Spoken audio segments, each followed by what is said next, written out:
Evening, folks. Ken Hovind here and the crew at Dinosaur Adventureland in Lenox, Alabama. It is August the 21st, 2025. Tonight, open mic. You atheists, skeptics, or just Christians got a question, we'll try to answer if we can. I've been studying the Bible for 56 years. There's a whole lot of it I still don't know, but I'll tell you what I do know.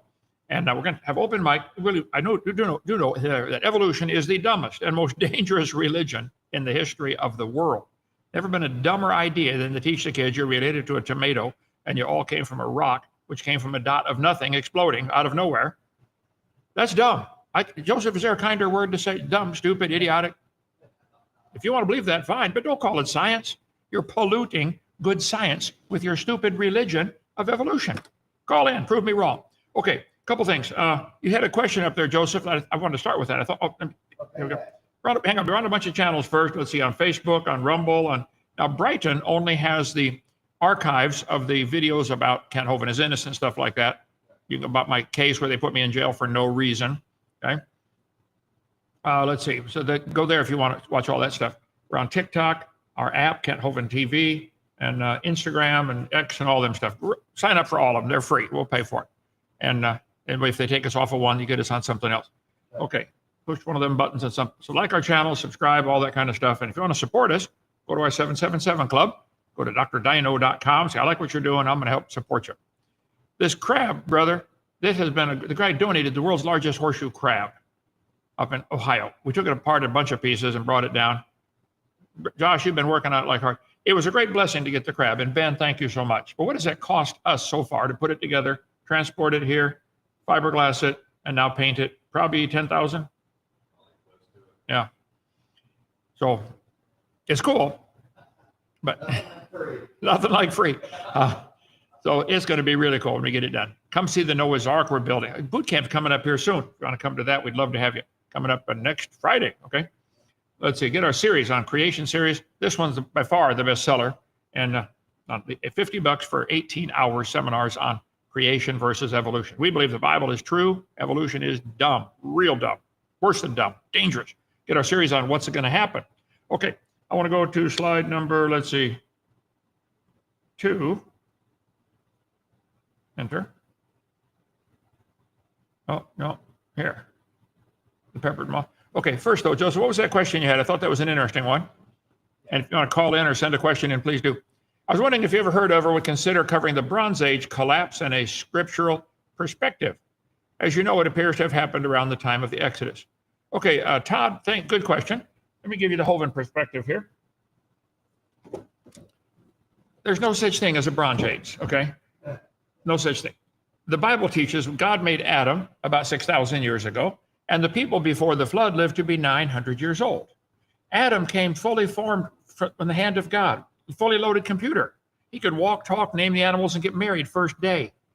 So then he could walk with God for probably 100 years and learn a bunch more stuff. And then he lived for 930 years. How much could you learn in 930 years? He spoke every language in the world. There's only one, but he spoke it, okay? And so it was just a different world back then. I think man was way far ahead of what we are today back in those days.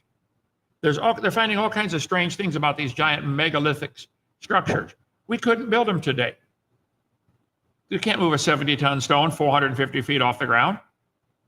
How did they do it? I don't know. They knew something. So I think the whole idea that there was a Stone Age and then a Bronze Age and then an Iron Age is absolutely stupid, okay? No such thing. I think after the flood, they get off the ark and they come into a devastated world. You got to start over. How many saw the movie Castaway? Tom Hanks, you see that one? The guy was extremely intelligent. Now he's stuck on an island with nothing. So what do? You make stone tools to get started. You got to cut the tree down to get the firewood to cook your supper. So you don't have an iron tool. So it may take a while to rebuild after a disaster like that. And so there might be a Stone Age is not an indication that people were stupid or primitive. They just lacked the either the resources to do it or were just in a hurry to cook supper. So I totally disagree with all this business about saying, oh, man used to be ancient and ancient man used to be stupid, like a monkey. And he's slowly learning how to chip away at tools. No, that's dumb. They were far advanced compared to us today. They knew things we don't even know yet. Okay, that's my Hovind theory on that. So I think I disagree that there ever was a Stone Age. There are people today making stone tools. Aren't there cultures around the world today that kind of live what you would call the Stone Age, some of these tribes in places where they don't have, then it takes a while to find the iron ore, to get it out of the ground, to smelt it down, to make an iron tool. Meanwhile, your wife is screaming, hey, where's the firewood for supper? So you get a stone axe, chop down the tree. So I think the whole idea that man was dumb and we're getting smarter is really backwards, really backwards. I don't believe it at all. Convince me I'm wrong. Okay, what else? Check this one out. I invited him to come in and talk to you about it. Young Earth is also a lie. Well, David, that's a religious statement you're making. I can give you plenty of evidence, but that is absolutely correct. I use the illustration. Here's a Bic ink pen. If I told you this Bic pen was 5,000 years old, you could say, Hovind, it's a ballpoint. The ballpoints weren't invented until 1888. Oh, that one fact proves my claim is wrong, right? Then you could say it's got plastic, it's made of plastic, and plastics weren't invented until 1907. Well, that's another another fact that proves my claim wrong. You could say it's made by Bic, and Bic wasn't even a company until 1946. Well, you just got three facts that prove my claim of 5,000 years is wrong. You want to claim the Earth is billions of years old. I cover on video number 1 all kinds of scientific ways to show this Earth cannot be billions of years old. The moon is getting farther away from the Earth every day. It's leaving us. Well, that means it used to be closer. Run the math on it. I show all the facts on seminar part 1. 1.2 billion years is the max for the Earth-Moon orbit. 1.2. Why are we telling the kids it's 4.6 billion years old? It's not possible. Forget the Bible, forget everything else. Just the moon is screaming at us, it's not 4.6. Get a new theory. The Earth is spinning, but the Earth is slowing down 1,000th of a second every day. Google leap second. We have a leap second about every year and a half because they have to add a second to the clock because the Earth is slowing down. Well, that means it used to be going faster. Well, that puts a time limit on how old it can be. The oceans are filling in with sediments. The continents are eroding flat. The oceans are getting saltier. Today, they're 3.6% salt. They could have done that in less than 5,000 years. From totally fresh water during Noah's flood to now 3.6% salt water. Okay. Well, if it's billions of years old, why aren't the oceans like the Dead Sea or the Salton Sea or Salt Lake? 30% salt or 35%. There are lots of scientific ways without the Bible to prove the Earth is not billions of years old. You may believe what you want, whoever that was, I forgot the name there. Believe whatever you want, and you will believe what you want, okay? And I know you need billions of years to turn your frog to a prince. I completely understand why you guys are frantic over this age of the Earth thing. But I'm sorry, you can't have billions of years. Get a theory that does not include billions of years, matches the science, and you'll be more in line, I think. Okay, who else was that just came up? Was that Deborah? Oh. Yes. Okay. Thought it was Deborah in Kentucky that, thank you, Deborah. Watching the series is a must. Well, thank you. I agree. I think so too. There's another Deborah in Kentucky. Husband died a few months ago, and we went up there and stayed there on the way to go get the crab. And Deborah, so thank you for watching us and for loving our ministry. I appreciate it. And sorry about the husband. Read Isaiah 57:1. That's a great comfort. If your husband was a Christian and died, Isaiah 57:1 is a great comfort. Oh, my back. Okay. Let's see. What's you got there? What are your beliefs on pre-trib rapture? It's not true. I used to believe it. See, I got my chart behind me, the big one, and here's the smaller version of the same thing. Jesus, or the creation was about 6,000 years ago. Here's the flood 4,400 years ago, 2400 BC. Here's Jesus came. Here we are today, this little yellow stripe. We greatly expanded that yellow stripe up here to represent the 7-year period called the tribulation. There are two totally different events that you got to keep track of: tribulation and wrath. Tribulation is what the world does to us. Jesus said in the book of John, you will have tribulation. Christians are having it all over the world right now. Okay, there's tribulation going on. Christians are being killed right now in Ethiopia. Okay, tribulation is what the world does to us. Wrath is what God does to the world. The Bible says we're not appointed unto wrath. When I was writing my book on the topic and my video series on, post-trib, pre-wrath rapture, people would say, hey, Hovind, what are you doing? God said we're not appointed unto wrath. Yeah, think what you just said. We're not appointed unto what? Wrath. That's not the tribulation. Don't confuse the two. The wrath comes in the day of the Lord. If you read, I got all the verses on here and on the chart about the day of, and in my book. The day of the Lord is 1,000 years long. That's this part down here, the day of the Lord. I chopped out, let's say, 231 feet to make it fit on my chart here. I don't want to have a chart 231 feet long. But this day of the Lord, 1,000 years, is great. Okay, at this scale for the top one. The wrath of God falls in the first almost 3 years. The only evidence I have for that number is Daniel was asked, how long is the temple going to be desolate? Daniel chapter 8, verse 14. Daniel said, how long will the temple be desolate? And he said, 2,300 days. So that goes from the time it's desolated in the middle, past the end of the tribulation, for another 1,040 days, almost 3 years. So there's a time of wrath, which falls in the day of the Lord. There's also a time of great blessing. Most of it's a time of great blessing in the day of the Lord. So I searched it while I was in prison. I had plenty of time. I searched the scripture till my brain hurt. I got it right, Joseph. I think Yes, sir. you think so? Yeah, you read that book? Yes, sir. I read it 5 times. I preached at Roland Rasmussen's church in California, Canoga Park. He said, Brother Hovind, would you read my book on the post-trib, pre-wrath rapture? I said, well, I don't believe that, but sure, I'll read the book. And then he took me off to prison. I had the book sent in. I read it 5 times. I searched everything. I realized this whole idea of a pre-trib rapture started in 1830 with a 15-year-old girl that had a dream in Scotland about the pre-trib rapture, and Darby and Schofield ran with it. And many Christians are going to fall away when they get disappointed because they were waiting for the rapture. Oh, it could happen in a moment, in a twinkling of an eye. Soon and very soon, I'm going to see the King. I love the songs. They're not scriptural. We're here for the tribulation. I suspect it's already started. It starts with the 7-year period of tribulation. Starts when they make a treaty to rebuild the temple. Doesn't say when they start building the temple, when they make a treaty. That's in Daniel 9:27. That in the middle of that week, that 7-year period, they break the treaty. At the end of Matthew, Mark, and Luke, Matthew 24, Jesus' disciples said, Lord, when are you coming and what's the sign? Mark 13, Lord, when are you coming and what's the sign? Luke 21, Lord, when are you coming and what's the sign? He talks about the tribulation time in the blue part. Then he talks about the desolation in the green part here. The temple is desolated. I agree.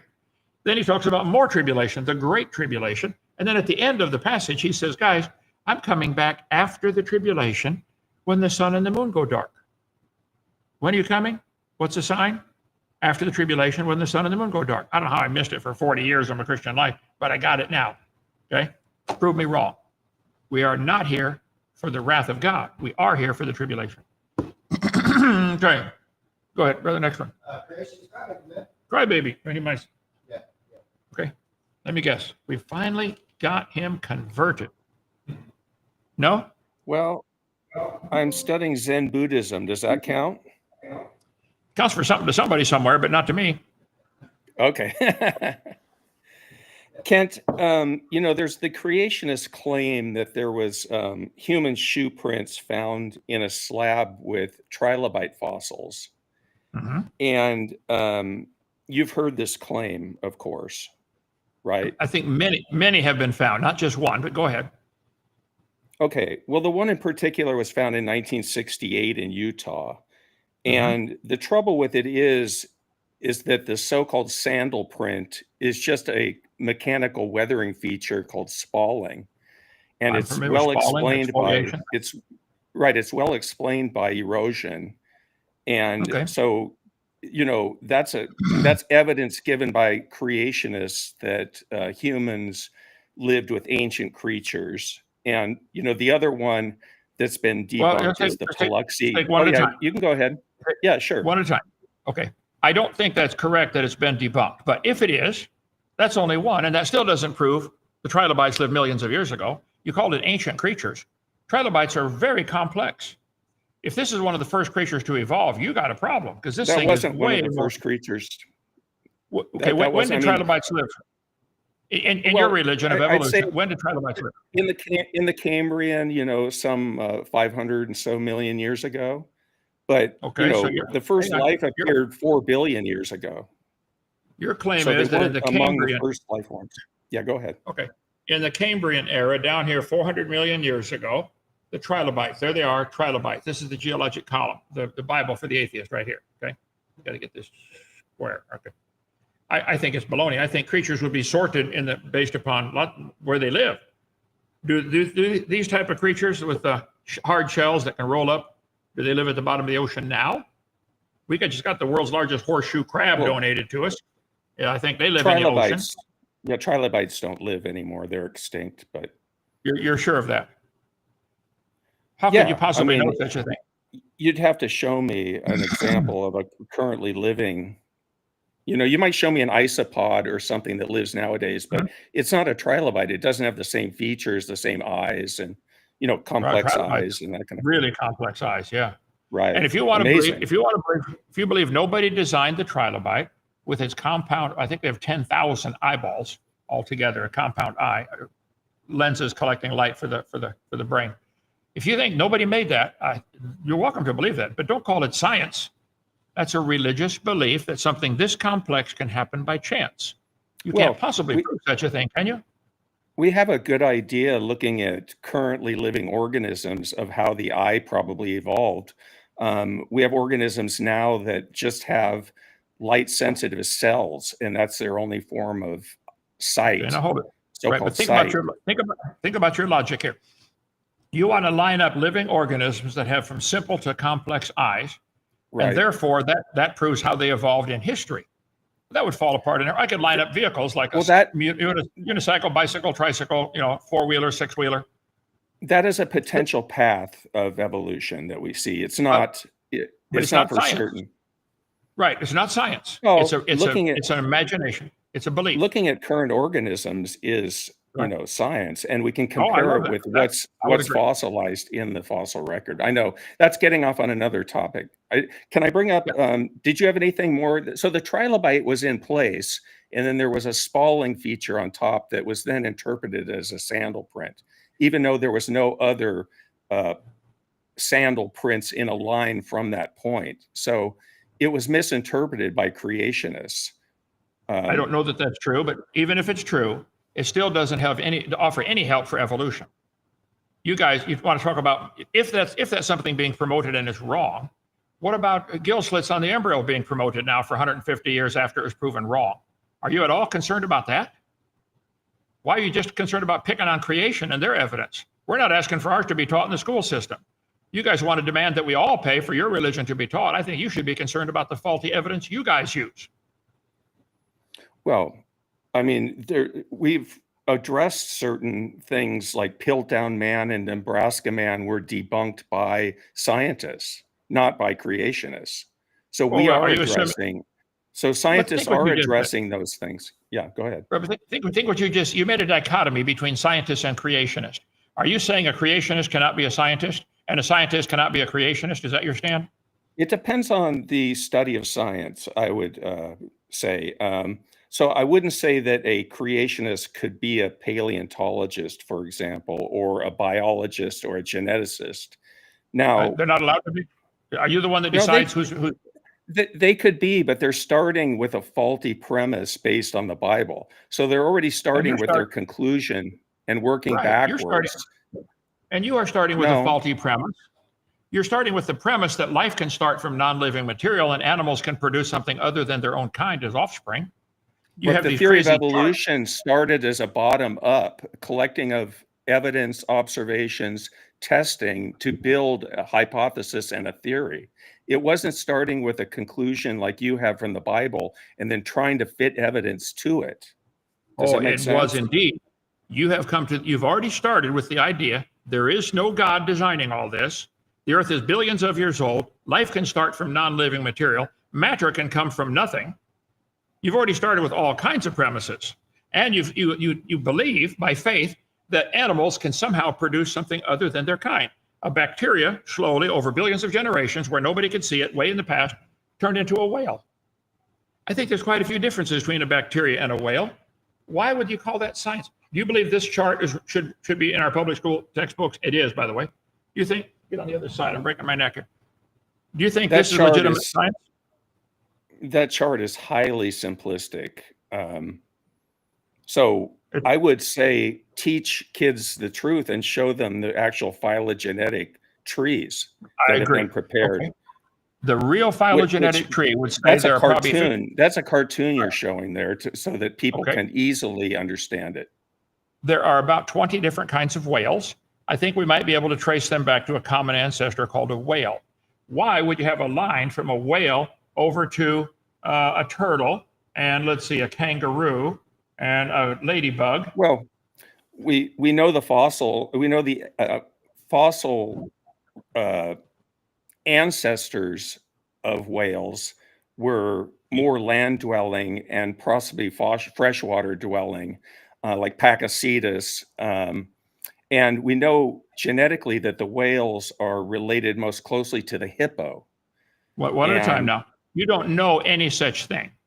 You believe that, you teach that, you've been taught that. You don't know that the whale done related genetic to a studies. They've done the genetic studies on it. Well, Are you here's where you're missing the discounting whole boat.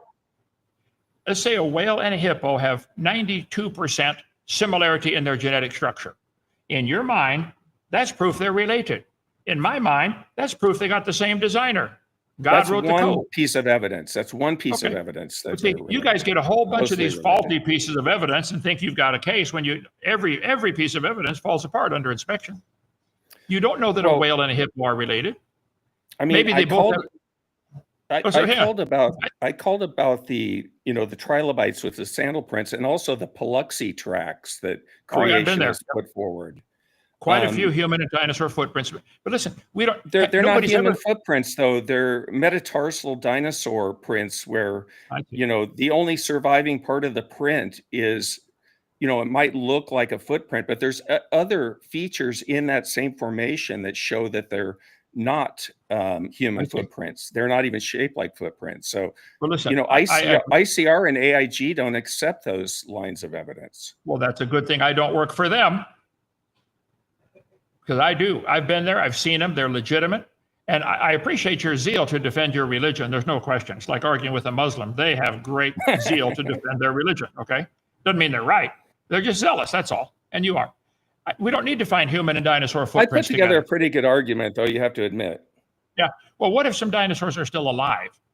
Doesn't matter if you find the footprints. Did you know? Well, they are. They're called avian dinosaurs. They're birds. Birds. Here we go. They are alive. You're a bird brain if you believe that. Okay. But listen, if you're talking about like large dinosaurs, we have no evidence that they still exist on the planet. I mean, you point to Mokola-Mbembe or in the Congo, and that's just folklore.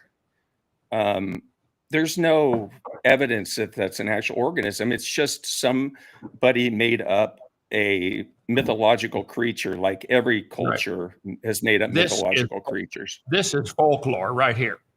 Okay. There's no evidence of any animal ever producing babies other than their kind. Why do we have lines drawn between humans and all the different animals connecting them? There's no evidence for that. Every doctor in the world will tell you humans have baby humans. Our guineas just had some chicks hatch out. Guess what? I took a picture. They're guineas. Oh, that's cool. Yeah, I mean, we have a couple lines of evidence. We have a couple lines of evidence there, Kent. We have what's called the molecular clock. And so that they can do genetic studies on organisms that currently live. And based on that, they can find similarities and they can find a line in history where those two species intersect and come up with a time period.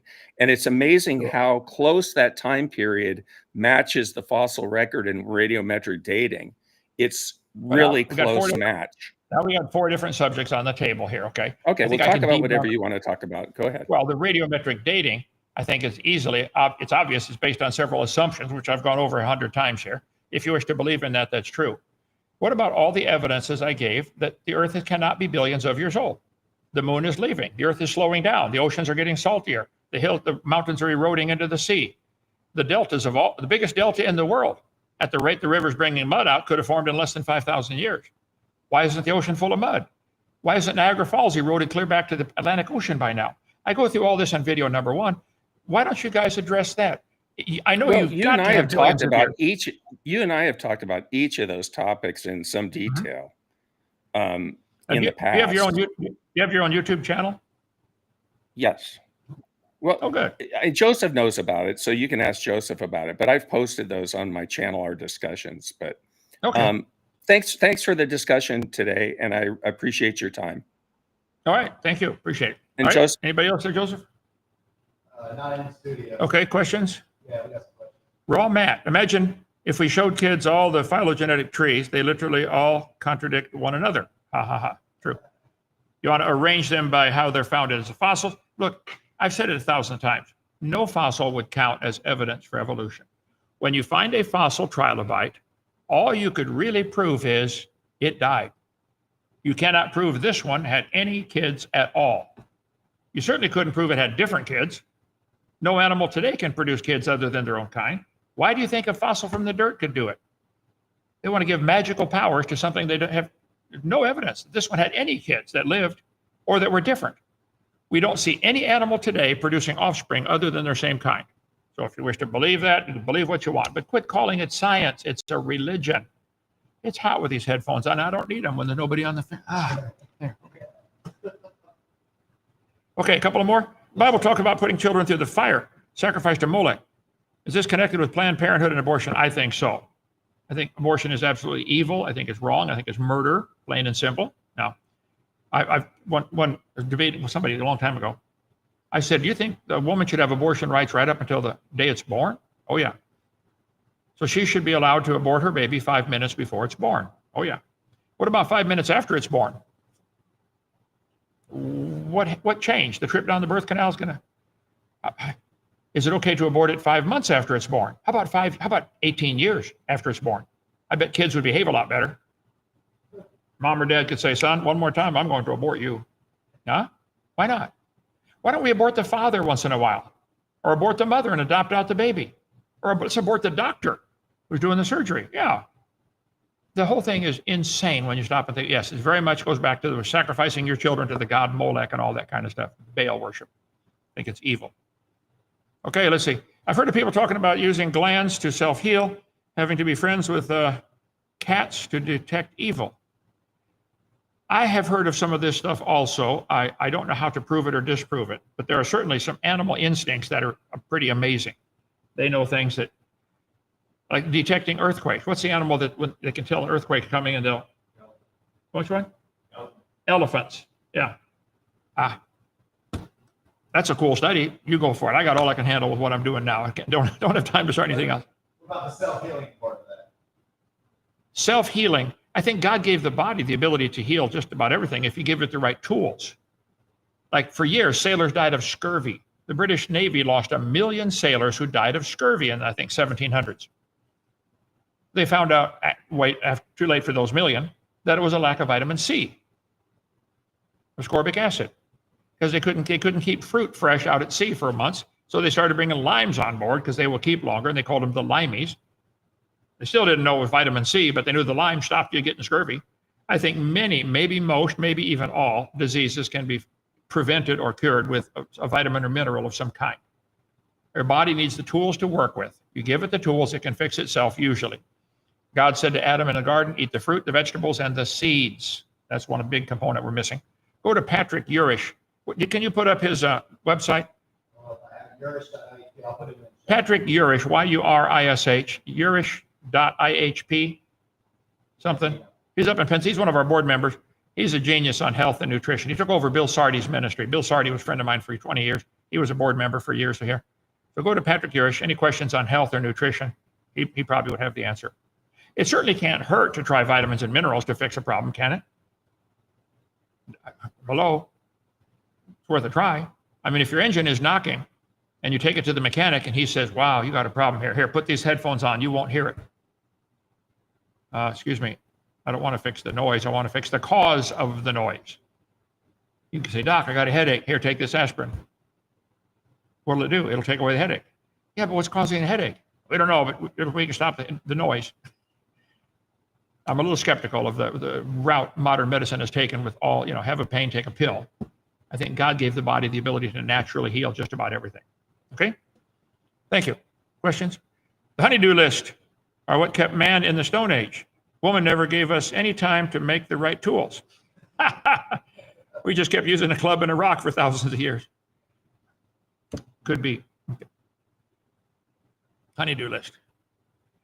Mr. Oven, you saved me recently. I want to say thank you. I can't wait to learn more from you. Greg, well, thank you, Greg. I don't save you. Jesus saves you. I just point the way. He's the guy, okay? Go see the Lord. And the Bible is absolutely 100% accurate in every detail. God made the world in 6 days, about 6,000 years ago. Dinosaurs were just big lizards that lived with Adam and Eve. They did not turn into birds. Again, if you wish to believe that, believe what you want, but don't call that science. That's ridiculous, okay? Love your program. I'm an Adventist now. Well, you need to keep reading. You can be a Baptist, okay? My question is about the Sabbath. Should we keep the Sabbath? Tell you what, I've got slides on that one. On this, let's see. Isn't it here? Seminar part 7, questions and answers. I thought it was on. Oh, I'm in the wrong one. Okay, hang on. 1 second. Joseph, I think I got 60-some thousand slides now. We need to No, I gotta upgrade your. upgrade. You can get all the thumb drive with all my slides for 50 or what, $100? $100. Yeah. Call 855 Big Dino. There we go. Adventist. Here's my take on the Sabbath. Okay, I want the truth. Whoever's got it, I'll take it. Let me get up here to Sabbath. No, that's not it. Seminar part 7. Oh, clear down here, number 10. Alt DV. 1 second. Is it on this one? Yes, here we go. Usually it's the first and second slide, but I moved it when I did the thing on the Legacy Bible, which is terrible. Okay, my humble, totally correct opinion. But with these hyperlinks, you can just touch Sabbath right here, and it takes you to Sabbath, which happens to be slide number, who cares? 1126. Alt DV, slide number 10. Now I got to go back and do all this again. It's a good thing I never complained, Joseph. Man, what about the Sabbath? Okay. Sabbath, the 7th day of the week, observed from Friday evening to Saturday evening as a day of rest and worship by Jews and some Christians. The Sabbath, from the Hebrew word Shabbat, okay? All of the days of the week are named after pagan gods. Monday is Moon Day, so the Mars, ancient Rome, the 3rd day of the week was named for Mars, the god of war. It's the Vikings' fault. Let's see. Let's look up the names of the days of our week. It doesn't matter. Same with the names of the months, some of them. The heavens were finished, and on the 7th day, God ended his work. This is Genesis chapter 2. God blessed the 7th day and sanctified it because from it he rested from all his work which God created and made. 2 different words, created and made. Created from nothing. Made is take the existing material and reform it. Here's things to consider. God rested on the 7th day because he was done. I was out mowing the grass one Sunday afternoon in our church in Illinois. The guy stopped his car, walked over. I shut the tractor off. He said, "I'll never come to your church." I said, "Why not?" He said, "You're working on the Sabbath." I said, "Well, sir, first of all, yesterday was the Sabbath, maybe, if Saturday's the right day. Today's Sunday. And God rested on the 7th because he was done. I ain't done yet. When I'm done, I'm going to go take a break, okay?" Anyway, 2,600 years after God rested on the 7th day, he gave the 10 commandments and said, "Remember the Sabbath day to keep it holy." These are the children of Israel coming out of slavery in Egypt, where they never got a day off. God told Moses to command the children of Israel to honor the Sabbath. Here's some people that try to or claim they keep the Sabbath. There are some Seventh-day Baptists, Seventh-day Adventists, Seventh-day Reform movement, okay? I've never met anybody that keeps the Sabbath. Never met anybody, and you don't either, okay? I'll show you why. These are some of those. Many people and churches today meet or worship on Saturday and think the Bible commands this. Here we go. Moon Day, Sunday, worship the sun. Thor's Day, Woden's Day, Saturn. Saturday is named after the god Saturn, okay? So I think they have pagan, it doesn't matter, but they got pagan origins, okay? We do not know if the Roman pagan calendar we currently use is the same as the original creation week. Our Tuesday could be the 7th day. Then what? Everybody's trying to rest on Saturday. Oops. Do we go on Eastern time or Central time or Mountain time or European time? Where exactly do you start this, okay? Does God require Sabbath keeping? There's got a lot of websites about this, okay? Here we have Galatians chapter 3.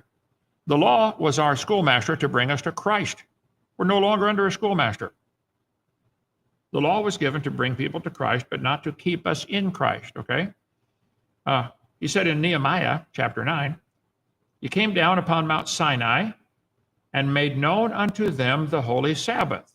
Look at that carefully. "And commanded them precepts, statutes, laws by the hand of Moses." So the Sabbath was revealed to Moses 2,500 years after the creation. If it was something we're supposed to keep from the beginning, why didn't he tell them that? Okay, 2,500 years later, he gave Moses the law on Mount Sinai to keep the Sabbath. So God rested the seventh day. 2,600 years later, he mentioned, it's the next mention of the Sabbath. It's not mentioned at all till Moses got it on Mount Sinai. Now, the Gentiles will keep the Sabbath with the Jews during the 1,000-year reign. Look forward to it. I'd love to have a day off. There's no evidence or scripture of anyone keeping the Sabbath for 2,500 years until it was made known to Moses. He said in Exodus 26, the Lord hath given you the Sabbath, the 6th day, the bread of 2 days, abide ye every man in his place. Let no man go out of his place on the 7th day. Well, hold it. If you're going to be a Sabbath keeper and go to Sabbath church, you got to go out of your house. How are you going to do that? He said you got to stay in your house. That's why I say I've never met anybody that keeps the Sabbath. I've met people that keep a few parts of it, and they think they're spiritual, and you're not, because you don't do what they do, okay? You really keep the Sabbath, you could not go out of your house, okay? They went a Sabbath day's journey. Remember the Sabbath. In it thou shalt not do any work. Watch this. Thou, nor thy son, thy daughter, thy manservant, thy maidservant, the cattle, the stranger. You can't make anybody else work. Well, that means you couldn't use any utilities, because you're making somebody work downtown at the power company or the gas company or the water company.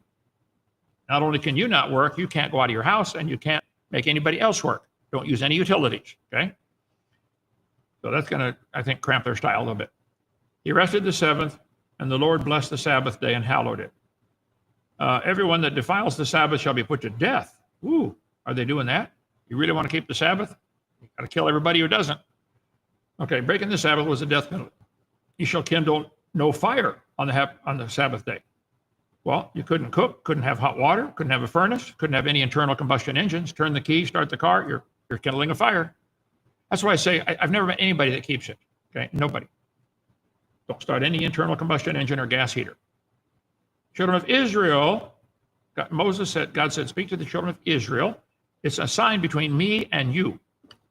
He gave a sign to the Jews of circumcision. He gave a sign of keeping the Sabbath. He said they're a peculiar people, and I can verify that. And they are, okay? The Sabbath was for the children of Israel. Children of Israel, verily my Sabbaths ye shall keep. It's a sign between me and you. Exodus 31. I'm Norwegian. Children of Israel shall keep the Sabbath. Exodus 31. It's a sign between me and the children of Israel forever. The Sabbath was for the children of Israel, okay?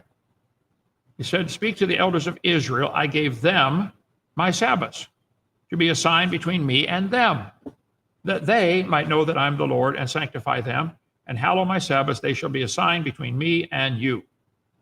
I don't think it could be any more clear. Okay. Now, if you want to pretend to keep it, pretend all you want, but don't claim you're spiritual and I'm not, because, you know. Okay. Secondly, it was for the children of Israel, number 11. Okay. Jesus went out on the Sabbath day through the corn. Well, what's he doing out of his house? And what's he doing working on the Sabbath? Apparently, he understood it better than we do. Okay. Why do you that on the Sabbath, which is not lawful? Okay. What's he doing out of his house and working? The Sabbath was made for man, not man for the Sabbath. Mark 33.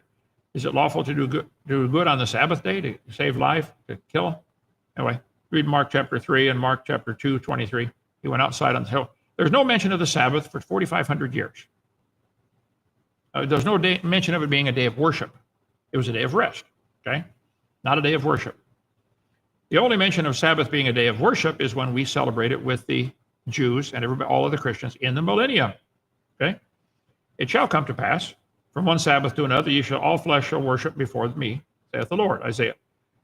Likewise, the people of the land shall worship at the door of the gate before the Lord in the Sabbaths and in the new moons. He spoke in a certain day, God did rest the seventh day from all his work. So let's see.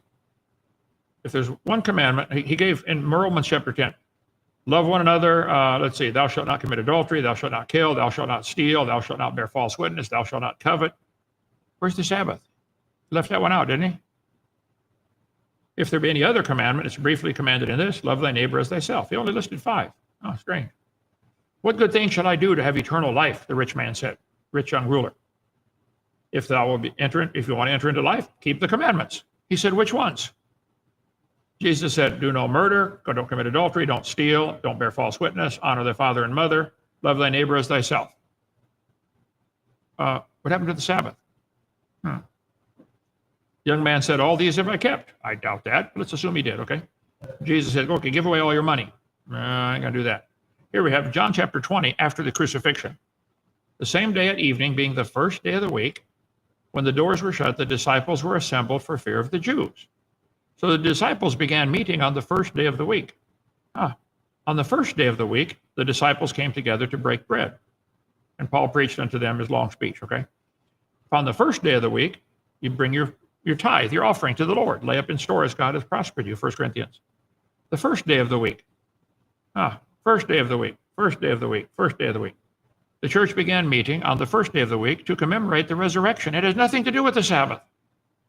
It's to commemorate the resurrection. Hey, Jesus rose from the dead on the first day. Let's get together and have, break bread.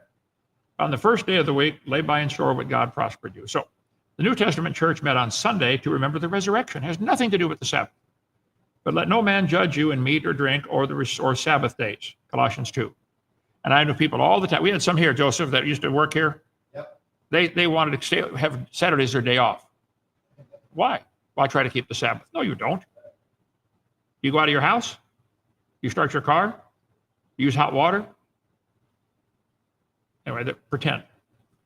Centurion of the Cornelius, the centurion of the Italian band. Let's see. And Peter spake all these words. The Holy Ghost fell on them, the Italians. And the Holy Ghost, let's see, God gift. So any man forbid water, let's see, Acts 10. He commanded them to be baptized. And those people who had been circumcised, the Jews, they said, why did you baptize these uncircumcised people? Like that means it makes a difference. What a stupid thing to fight over. Okay? What was God that I could withstand? God granted to the Gentiles repentance. Except you be circumcised after the law of Moses, you cannot be saved, which is baloney, it's not true. So they told, Paul and Barnabas had a argument about this. And they said, Paul and Barnabas and certain others go to Jerusalem with the apostles and elders about the question. Acts 15. So they went to talk to the leaders of the church, said, okay, what do we do about this? What are these new Gentile believers? Do they have to keep all these laws? Okay, let's see. Right here, Acts 15. There rose up certain of the sect of the Pharisees and said, you have to circumcise them and they got to keep the law. Peter rose up, said, God made choice that the Gentiles by my mouth should hear the gospel and believe. God knows the hearts and bear them witness, giving them the Holy Ghost, even as he did to us. Therefore, why are we putting a yoke upon the neck of the disciples, which neither our fathers nor we were able to bear? We couldn't keep it all. Why are we telling them they got to keep it all? My sentence is, we trouble them not, from which among the Gentiles are turned to God. Abstain from pollution of idols, don't worship idols, from fornication, premarital or extramarital sex, and things strangled, and from blood. That's the rules. He didn't mention the Sabbath, Acts 15. Anyway, so I don't fight Christians on that issue. You asked my question, I answered it. I got a book, I might have it right here. Why I'm not a Calvinist. There you go. I didn't write this. Peter Ruckman did. Why I'm not a Seventh-day Adventist. I don't fight them. I've spoken at those churches. I think they love the Lord. I appreciate their zeal, but it's wrong in that one, at least that one area. Okay, Joseph, it's a long time. It's time to quit. Any more? Let's see. A lot of tech, I believe, is from the fallen angel. Richard, that could be. I don't have any way to prove such a thing, but it sounds like there's some crazy things going on with the tech and the microchip and all that kind of stuff. And 100%. we are an AI. You ought to be a little concerned about AI. Yeah. What if the Antichrist is actually a robot? Completely heartless. Wouldn't have any question, no heart at all to say, okay, execute all those people. They won't take the mark, kill them. Coming. Last one. Okay, last one. Okay, skeptic believer. Ask Kent if having a concubine is considered adultery. Why did Solomon have them? We don't know that the concubines he had involved sex. They may have, I don't know. But he had 700 wives. I don't think he's going to have time for much more than those 700. At least one of them's got to be in a good mood when you get home. You would hope. So, yeah, Solomon is not an example of godly. He messed up bad. Somebody told me God let Solomon have 700 wives because he was punishing him. I don't know about that. Don't know. Take it up with God. Don't know. Okay? That's it. Thank you. See you tomorrow night. Call in with more questions. I'll try to answer if I can. Thank you. Talk about that some other time. All right. See you. Bye.